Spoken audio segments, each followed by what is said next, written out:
今日はスタジオの楽器パート生成の細かい仕様について解説していくよ。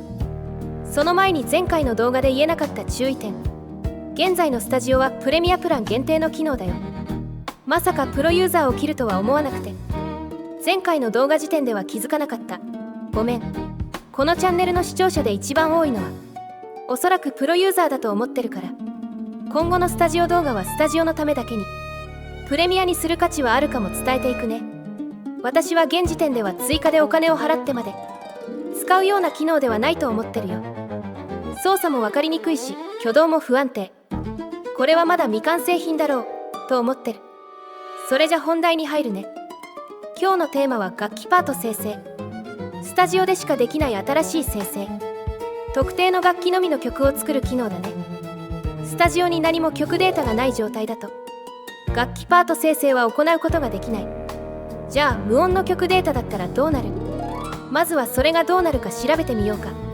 無音データをスノで作るならステムして、無音になったパートをアジャストスピードかな。無音のオーディオファイルを用意してアップロードした方が早いかもしれないね。無音のデータをスタジオで開くと BPM は177、キーはランダムで認識される。でもこの認識結果はスタジオの生成にあまり影響を与えないから無視していいよ。無音のデータをトラックにドロップして、その下にもう一つトラックを作ったよ。このトラックに楽器ギターを指定していろいろなスタイルで曲を生成してみよう。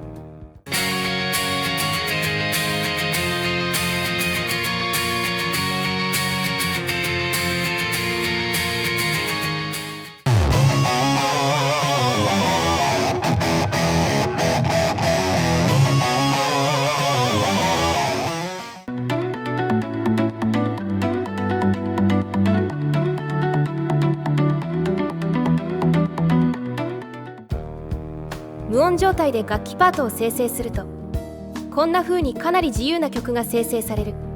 スノはこのプロジェクトの BPM を 176.56 と認識しているんだけど、全然違う BPM の曲も普通に生成された。つまりスタジオの設定はあまり影響しない。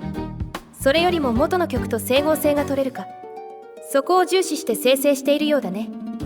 だから元の曲を無音にしてしまえばかなり自由に曲が生成されるってこと。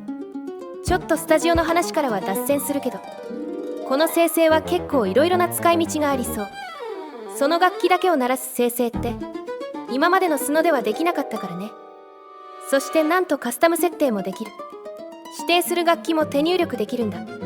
インストゥルメント欄に鳴らしたい楽器を入れてスタイル欄でどんな曲調にするか指定する。これは今までのスノではできなかった。かなり革新的な面白い生成だと思うよ。試しにちょっと変わった設定をしてみて、どんな挙動をするか聞いてみようか。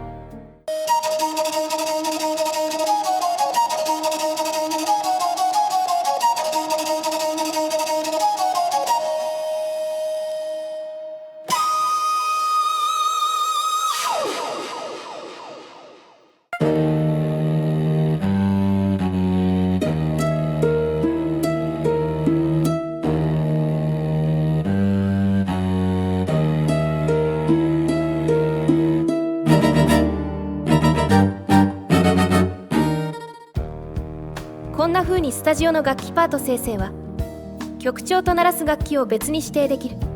いろいろな曲調で楽器を演奏させる。それだけでも需要はありそうだけど、より面白いのはこれを素材にしてカバーやアドインストをすることだね。この楽器素材にカバーやアドインストをすると他の音を追加して普通の曲にしてくれる。今回の BGM もさっきのマスコアの曲をスロー、カルム、R&B でカバーした曲だよ。全くメタル要素のないマスコア。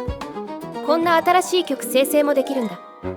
これはスタジオの本来の機能とはかなり違う使い方ではあるんだけど、スタジオでできる一番面白いことだと思う。私の中ではスタジオの魅力の9割を占めてる。ただ他の楽器が混ざってしまうことも多いよ。まだ動作が非常に不安定ではあるね。話を本題に戻そうか。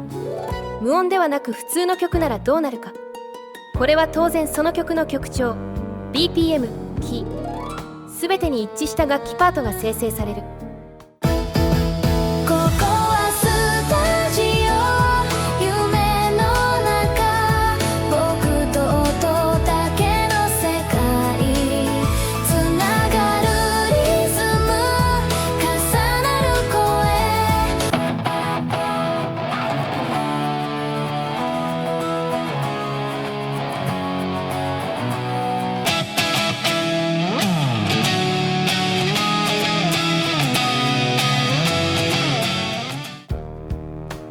パート生成は元の曲の影響を強く受ける。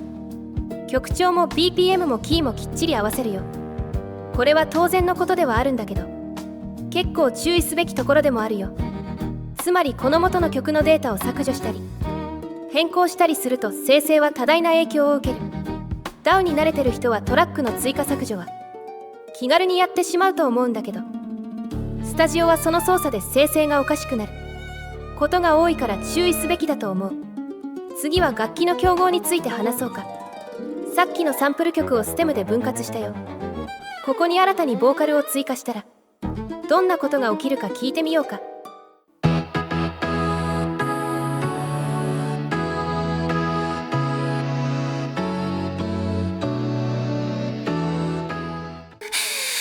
こはスタジオ、夢の中、僕と音だけの世界、つながるリズム、重なる声、ここはスタジオ、夢の中、僕と音だけの世界、ここはスタジオ、夢の中、僕と音だけの世界、つながるリズム、重なる声。元の曲データにその楽器が存在するなどで指定した楽器を入れる余地がない場合は高確率で楽器指定生成は失敗する。生成するときは似た楽器を削除するといいね。ところでさっき生成したボーカルと元の歌のリズムは一致しないと言ったけど、歌い出しの部分は一致してたよね。実はなぜそうなったか明確な理由があるよ。犯人はこいつ、バッキングボーカルなんだ。ちょっとこのパートの音を聞いてみようか。ここはスタジオ、夢の中、世界と流れるリズム、重なる声。ここはスタジオ、夢の中、僕と音だけの世界、つながるリズム、重なる声。ここはスタジオ、夢の中、僕と音だけの世界、つながるリズム、重なる声。ここはスタジオ、夢の中、つながるリズム、重なる世界。スタジオの生成は全てのデータを参照する。だから挙動を制御するのは非常に難しいね。例えば他の楽器がボーカルのメロディーを固定してしまっている状況もあり得る。どの音がどうメロディーを固定するのかは音楽知識がないと理解できないと思う。でも音楽知識のある人にとっては複雑だけど面白く使える機能だと思うよ。さっきの曲は歌同士のリズムは合ってない。でもどっちも伴奏のリズムには合ってる。だからそこまで破綻した曲にはならない。うまく使えば面白い曲が作れそうだね。次はクリエイトとリクリエイトとリプレイス、3種類の生成の違いを解説するよ。クリエイトは今までやってきた生成のこと。新規トラックに音を生成する操作だね。リクリエイトはすでにあるトラックの全体を再生成する操作のことだよ。クリエイトと似た挙動をするはずなんだけど変な生成をすることが多いんだよね。失敗が多いからあまり使用を推奨しない。いずれ修正されたら解説するよ。リプレイスは曲の一部分だけを再生成する。エディットのリプレイスセクションと同じ機能だね。リプレイスは自分のデータの範囲外の部分を非常に強く参照する性質があるよ。そうしないと元の部分とつながらないからね。これはリプレイスセクションの昔からの仕様。さっき元の曲にボーカルが存在するとボーカルは生成されないと言ったけど、リプレイスならボーカルの生成に成功するよ。前後がボーカルだけだからそれに合わせる。この使用上リプレイスでの楽器指定生成は他の楽器が混じるミスが起きにくいよ。説明が随分と長くなってしまった。今回の動画での解説はここまでとするよ。今回も全然話が進まなかったね。話す内容が多すぎるんだ。ごめんね。次回は今回の解説内容を踏まえて引き続きいろいろな生成を試していくよ。おそらく次回でもまだ終わらないと思う。まあ気長に付き合ってくれると嬉しいな。